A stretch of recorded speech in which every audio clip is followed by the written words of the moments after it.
Welcome to Unbound, the podcast with Beth Curry, author, storyteller, and survivor.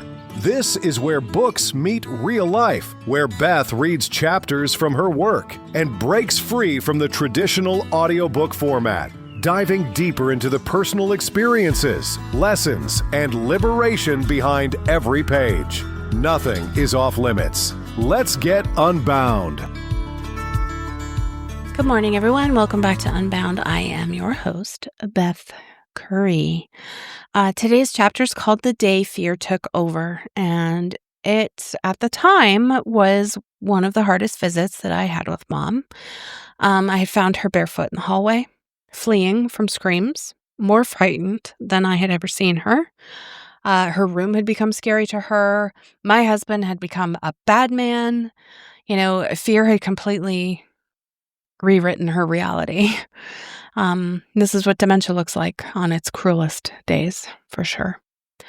This is chapter 12 in the book, The Day Fear Took Over. There are moments in the journey of caring for a parent with dementia that pierce your heart in unexpected ways. Today was one of those days. A day when the disease showed its cruelest face, transforming my composed, dignified mother into a frightened child. Our visits usually follow a predictable routine: up the elevator, left turn past the cafeteria, and often finding Mom in her room, perhaps napping. These routines aren't just for us. They're crucial anchors for those with dementia, providing a sense of security in an increasingly confusing world. But today, that security shattered. As we stepped off the elevator and turned left, there she stood, barefoot and panic-stricken. Someone's screams had sent her fleeing from her room, leaving her disoriented in the hallway. The primal fear in her eyes took me aback. This wasn't my mother, who had always faced life's challenges with grace and composure. This was someone far more vulnerable. "I'll go to your house with you, okay?" she pleaded repeatedly, her voice carrying the same desperate hope of a child negotiating for safety. The request stabbed at my heart, both for its impossibility and for how it echoed the person she used to be, always welcome in my home. And her eyes, I don't know if I've ever seen such fear in them. They took on a completely different shape. When we tried to retrieve her slippers from her room, she refused to enter. "It's scary," she insisted, and no amount of reassurance could convince her otherwise. Fear had rewritten her reality, turning familiar spaces into threatening territories. The regression to childlike behavior continued throughout our visit. She took idioms literally, examining her hands when we said, "on one hand." She fidgeted with her clothing in ways that would have mortified her former self. When another resident stopped to chat, she blurted out, "That lady is fat," though it was actually a man. I found myself apologizing, feeling the weight of preserving the dignity of both the resident and the memory of who my mother used to be. These moments of social disconnection are common in dementia patients. The disease erodes not just memory, but also the social filters we develop throughout our lives. Neuropsychologists explain this as the deterioration of the frontal lobe, which governs social behavior and impulse control. Understanding this helps intellectually, but emotionally it's still devastating to witness. The visit revealed other painful losses. She counted on her fingers to calculate her age, something that would have been automatic before. Names of immediate family members escaped her grasp. Each forgotten detail felt like another small goodbye. What my mother experienced today offers a glimpse into the terrifying reality that people with dementia often face. For her, the fear was visceral and overwhelming, as real as any danger you or I might perceive. Neuroscientists explain that the dementia brain often loses its ability to process and contextualize sensory information. A scream that we might identify as harmless or temporary becomes, for her, evidence of imminent danger with no beginning or end. Imagine walking through a world where familiar places transform into threatening environments without warning, where the context that helps us determine what's dangerous and what's safe has disappeared. This is her daily reality. Her fear doesn't just manifest around strangers or unusual situations. Even family members can become frightening figures in the distorted perception of dementia. In this same visit, she became convinced that my husband, a man she's known and loved for decades, was a bad man. She refused to get on the elevator with him, her eyes wide with genuine terror. "I won't go with him," she insisted, shrinking away from his familiar face as though he were a threat. The neurological explanation involves the brain's amygdala, our fear center, which continues functioning even as the areas responsible for recognition and context deteriorate. Without the cognitive ability to recognize loved ones or evaluate situations accurately, people with dementia experience what neurologists call catastrophic reactions. Emotional responses seemingly disproportionate to external stimuli, but entirely appropriate to their perception of reality. These episodes aren't just frightening, they're isolating. In these moments, my mother exists in a reality none of us can fully access or understand. She's not just confused, she is in a different experiential world altogether, one where trusted people become threats and familiar spaces harbor unseen dangers. Dr. Pauline Boss, a researcher specialized in dementia, suggests that for the person experiencing dementia, these moments feel like being lost in a foreign country where you don't speak the language, don't recognize the currency, and can't read the street signs. Every interaction becomes potentially threatening because you lack the tools to interpret your surroundings correctly. The mother I knew, composed, kind, and socially graceful, would be mortified by her current behavior. But perhaps that's the cruelest aspect of dementia. It not only takes our loved ones from us, but takes them from themselves.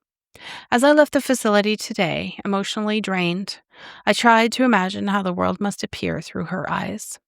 The hallways that seem so ordinary to me might transform into threatening mazes for her. The elevator, a simple conveyance to us, becomes a small confined space filled with strangers and uncertainty. Understanding her fear doesn't make it easier to witness, but it does help me respond with greater compassion. When she refuses to enter her room or clutches my hand with a desperation that breaks my heart, I remind myself that her behavior isn't stubborn or childish. It's a rational response to the terrifying world she perceives. Dementia researcher Dr. Stephen Sabat suggests that what appears as regression might actually be the most reasonable adaptation to a profoundly altered perception of reality. The childlike behaviors, the literal interpretations, the social disinhibition, the desperate pleas to go home with me are survival mechanisms in a world that no longer makes sense. Tomorrow may bring a different reality for her, perhaps, and hopefully one with less fear. But understanding that her fear today was real as any danger I might perceive, helps me bridge the growing gap between our experiences in her fragmented world. My consistent presence might be the only constant that remains. And in that moment, that's the most profound gift I can offer. You know, every time I read that chapter, it hits me right in the chest. Exhale. There's just something about that moment when someone you love looks at you with fear instead of recognition. It's just another one of those shitty parts of dementia. It's not just memory loss. It's like the whole world, her whole world has like been rewritten. And for them, it's not so much the confusion, the way that we imagine it. It's not like the way that we know confusion. For them, it's real. It's physical fear. The brain can't tell what's safe and what's not. And the body reacts as if danger is everywhere. So yeah, when Mom stood there barefoot, terrified, she wasn't being dramatic or difficult. Her brain was literally telling her that she was in danger. And even though I knew she wasn't, I could not logic that out of her. Unfortunately, you can't reason with a mind that's lost its map. That's what's so cruel about it too. You love this person who's always been strong and capable and put together, and now you're watching them kind of slip into this childlike fear. You want to fix it. You want to say, Mom, it's okay. You're safe. You're home. We're here. But that doesn't always reach her either. So what I learned, I guess, slowly is the way, in this case, it's not through correction, it's more through connection. So instead of saying, no, Mom, it's fine, I might say now, yeah, I know it feels scary right now. Because in her reality, it is scary. In her reality, it's not fine, even if I tell her it is. That's the world that she's living in, whether I like it or not.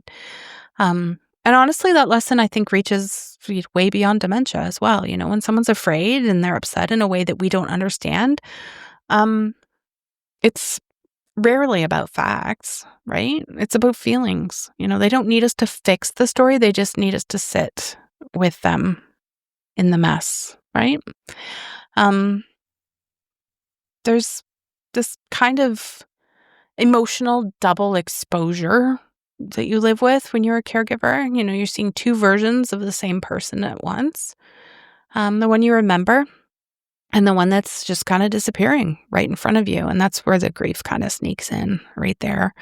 Every forgotten face or every frightened look, whatever, it's its own little teeny tiny goodbye. I think there's something sacred about staying anyway, not being afraid of it, being the person that they still recognize, maybe not necessarily by name, but how they feel when you're there. When the memory goes, the body remembers safety. We've talked about that already. The heart remembers calm. So if you're going through this right now, your calm is their anchor. It doesn't have to be in dementia. It could be in any kind of a situation that you might be in with somebody. You might not be able to erase their fear, but your presence and your voice and your steady hand, that's what helps them kind of find their way back. I don't have questions today. So next episode, I'm just going to go on to the next chapter. If you have any questions, thoughts, comments, any of that, you can email me or join the Facebook group and we can chat there. If you want to support the show, all the information is in the show notes. Thank you for being here and tolerating through some of these more difficult chapters. I've got some funny ones coming up, I promise. So I'll see you in the next episode. Have a great day. Thanks for listening to Unbound with Beth Curry. Join the conversation in the Facebook group or visit authorbethcurry.com. Want to support the show? Head to ko-fi.com/unbound podcast. Until next time, stay unbound.